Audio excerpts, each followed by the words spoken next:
สวัสดีครับตามนูเลยครับเพื่อนๆสัตว์ตัวแรกที่เราเจอก็คือหงส์ดำครับว้าวหงส์ดำว่ายน้ำเก่งจังเลยหนูเห็นแล้วก็อยากว่ายน้ำเหมือนกันแล้วเนี่ย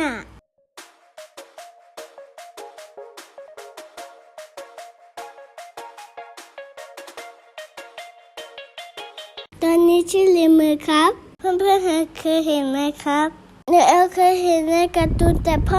ไม่เคยเห็นนะครับอีกัวน่าครับอีกัวน่า오늘 몇 콜로니아도 뭐야?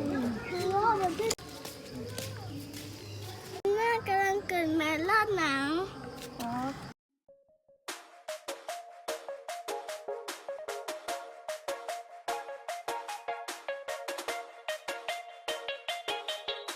เราไปดูต่อกันครับ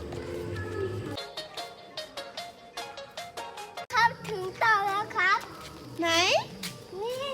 มันเดินได้อ่ะมันเดินได้เลยครับอันนี้ก็ไม่น้ำได้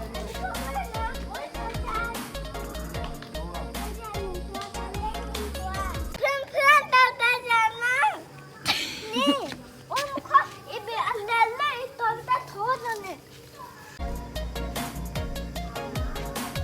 ว้าวเปล่าใจมากว้าวเราจะมาดูจระเข้กันครับโอ้เพื่อนจระเข้อยู่ตรงนี้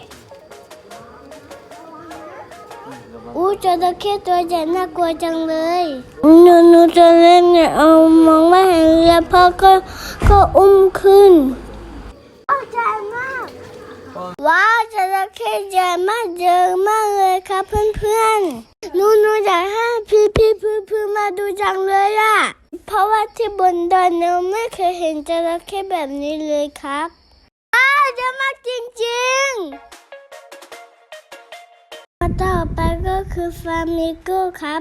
สวยมากเลยขาก็ยาวมากคิดว่ามาเป็นของปลอมแต่มาเป็นของจริงตัวอะไรเนี่ยเดินมาเดินไปน่ากลัวจังเลยไม่ใช่เนี่ยหมายถึงเดินไปเดินมา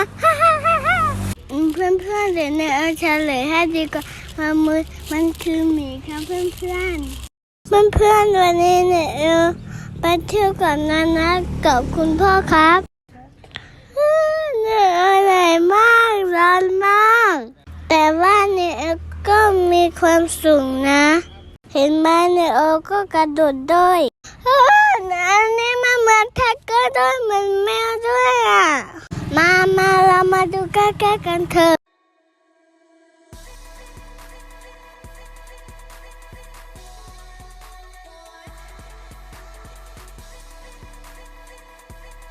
ต่อไปเรามาดูแมวน้ำกันต่อครับ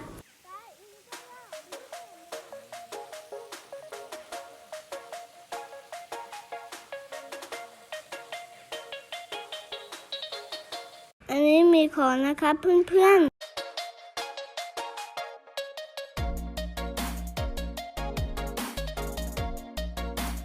จะไปดูนกกัน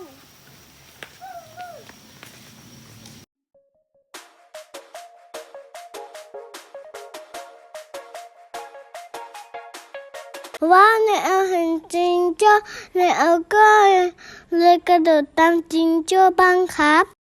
สัตว์บางตัวเนี่ยไม่รู้จักเลยครับโอเคเรามาดูพร้อมๆกันเลยครับอะไรนะดู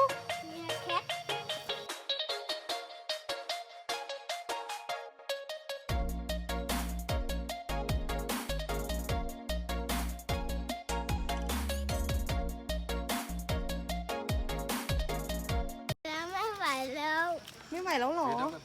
ใช่ไม่ไหวแล้วโอเคเดินนิดนึง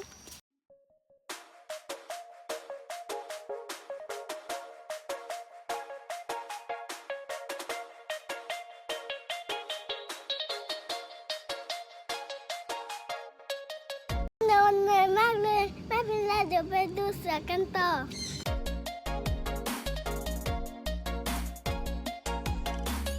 บรรยากาศดีมากเลย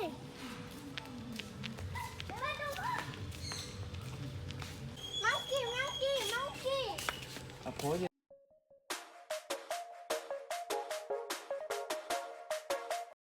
เย้หนูเดินรอบสวนสัตว์แล้วครับเดี๋ยวเรามาดูการแสดงจบท้ายกันนะครับเพื่อนๆ